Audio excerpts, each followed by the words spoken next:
Good morning বন্ধুরা, আমি ছেলেকে নিয়ে বেরিয়ে পড়েছি স্কুলের জন্য। এখন টাইমটা হলো সকাল 7:30। এখানে বাস আসবে বলে আমরা একটু ওয়েট করি। আর যেহেতু সকালবেলাতে রাস্তাতে লোকজন কিন্তু খুবই কম, ওয়েট করতে হবে, কারণ হচ্ছে 7:40-এ বাস আসবে। তো যা হোক, 7:40 হয়ে গেছে, বাসও চলে এসছে। আর এখান থেকে ওরা আরও কয়েকজন একসাথে ওঠে, কিন্তু আজকে অ্যাবসেন্ট ছিল 2-3 জন দেখছি।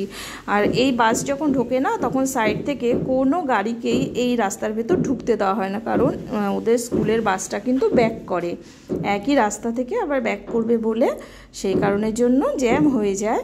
তো যা হোক, ওদের বাস তো বেরিয়েও গেছে। এবার আমি একটু হেঁটে নিই। প্রত্যেক দিনই সকালবেলাটাতে চেষ্টা করি হাঁটার, যদি সেরকম কোনো কাজ না থাকে তো আমি একটু মর্নিং ওয়াক করি। যদিও খুব বেলা হয়ে যায়, তবুও ঠিক আছে, একটু করলে ভালোই হয়। তো আমি হাঁটতে হাঁটতে পৌঁছে গেলাম হলো স্টেশনে। আর আমাদের স্টেশনের পাশে না খুব সুন্দর একটা জায়গা, যেটা কি না একটা মার্কেট, যেটা শুধুমাত্র সকালবেলাতেই বসে। আর এটা আমার খুব পছন্দের জায়গা, আমি কিন্তু এখন সেখানেই যাচ্ছি, আর অবশ্যই সেটা আমি দেখাবো। আর আমি এখানে তো টিকিট কাউন্টার থেকে বাইরে বেরিয়েছি। আর আমার পছন্দের জায়গাটা হলো কিন্তু এটা, এত ফুল থাকে এখানে নানান রকমের, আর আমার এই ফুল দেখতে না খুব ভালো লাগে। আমি তাই মাঝে মাঝে হাঁটতে হাঁটতে যখন স্টেশনে আসি সকালে, তখন আমি এই ফুলের মার্কেটটাতে কিন্তু চলে আসি। দেখছি অনেক রকমের ফুল। আর একটা বিষয় হচ্ছে যে অনেক কিন্তু আরও দোকান থাকে যেগুলো এখনও খোলেনি। আমি দেখছি সবাই এসে বসছে, প্লাস্টিকগুলো পেতে পেতে তো বসে, তো সেগুলো রেডি করছে, সেগুলোও কিন্তু দেখছিলাম। দেখতে দেখতে হয়ে গেল আমার দেখা। এবার আরও কিছুটা হাঁটলাম, হেঁটে প্রায় বাড়ির কাছে চলে এসেছি।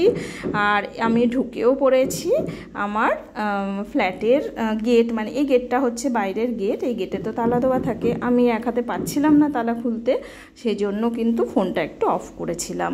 ভেতরে ঢুকে এবার আমি চলে যাব হচ্ছে আমার রুমে। তো এখানে এসে না খুব অন্ধকার থাকে, খুব একটা ভালো করে লাইট জ্বালা থাকলে দেখা যায়, না হলে একটু অসুবিধেই হয়। তো এখন আমি লাইটটা জ্বাললাম না, যেহেতু আমার দুটো হাতই আটকা হয়ে গেছে। আমি তালা খুলে কিন্তু ভেতরে চলে যাচ্ছি। ওকে, বাই, ভালো।